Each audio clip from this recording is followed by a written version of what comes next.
அண்மை செய்தி. எம்எல்ஏ பதவியை ராஜினாமா செய்த மதுராந்தகம் மரகதம் குமரவேல் சபாநாயகரை சந்திக்க வருகை தந்துள்ளார்.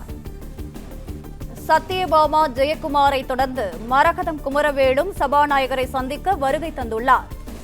கூடுதல் விவரங்களுடன் இணைகிறார் எமது செய்தியாளர் ராஜகுமரன். ராஜகுமரன், வணக்கம். எம்எல்ஏ பதவியை ராஜினாமா செய்தது குறித்து மீண்டும் விளக்கம் அளிப்பதற்காக மரகதம் குமரவேலும் சபாநாயகரை சந்திக்க வருகை தந்துள்ளார். கூடுதல் விவரங்கள். அதிமுகவில் இருந்து தங்களுடைய சட்டமன்ற உறுப்பினர் பதவியை ராஜினாமா செய்து தமிழக வெற்றிக் கழகத்தில் இணைந்த சட்டமன்ற உறுப்பினர்கள் பேரவைச் செயலகத்திற்கு வருகை தந்து ஏற்கனவே விளக்கம் அளித்திருக்கின்றார்கள். ஏன் தங்களுடைய சட்டமன்ற உறுப்பினர் பதவியை ராஜினாமா செய்தார்கள் என்பதற்கான விளக்கமாக அது வழங்கப்பட்டிருந்தது.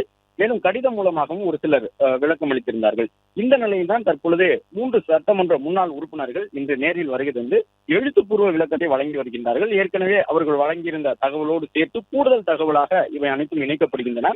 ஏனென்றால் அதிமுக சார்பில் தொடர்ந்து பேரவைச் செயலகத்தை தொடர்பு கொண்டு இந்த நகல் எங்களுக்கு வழங்கப்பட வேண்டும், எங்கள் கட்சியிலிருந்து விலகிச் சென்றவர்கள், சட்டமன்ற உறுப்பினர் பதவியை ராஜினாமா செய்தவர்கள் என்ன காரணத்தை சொல்லி இருக்கின்றார்கள் என்பதற்கான நகல்கள் எங்களுக்கு வழங்கப்பட வேண்டும், அது எங்களுக்கு சட்டப்பூர்வமாக நீதிமன்றம் செல்வதற்கு உதவும் என்ற அடிப்படையில் பேரவைச் செயலாளரை சந்தித்து கோரிக்கை விடுத்திருக்கின்றார்கள். எனவே வழக்கு விசாரணை என்று வரும் பொழுது அது வாதங்களின் பொழுது எதிரொலிக்கும் என்பதால் கூடுதல் விளக்கம் தேவைப்படக்கூடிய நபர்களை மட்டும் இன்றைக்கு வரவழைத்திருக்கின்றார்கள். அந்த அடிப்படையில் மதுராந்தகத்தினுடைய முன்னாள் உறுப்பினர் மரகதம் குமரவேல், பெருந்துறையினுடைய முன்னாள் உறுப்பினர் ஜெயக்குமார், அதோடு சேர்த்து தாராபுரம் முன்னாள் சட்டமன்ற உறுப்பினர் சத்யபாமா என்று 3 முன்னாள் சட்டமன்ற உறுப்பினர்கள் வருகை தந்து ஏற்கனவே அவர்கள் கொடுத்திருந்த விளக்கம் மட்டுமல்லாமல் தற்பொழுது கூடுதல் விளக்கத்தை எழுத்துப்பூர்வமாக பேரவைத் தலைவரிடம் வழங்கி வருகின்றனர்.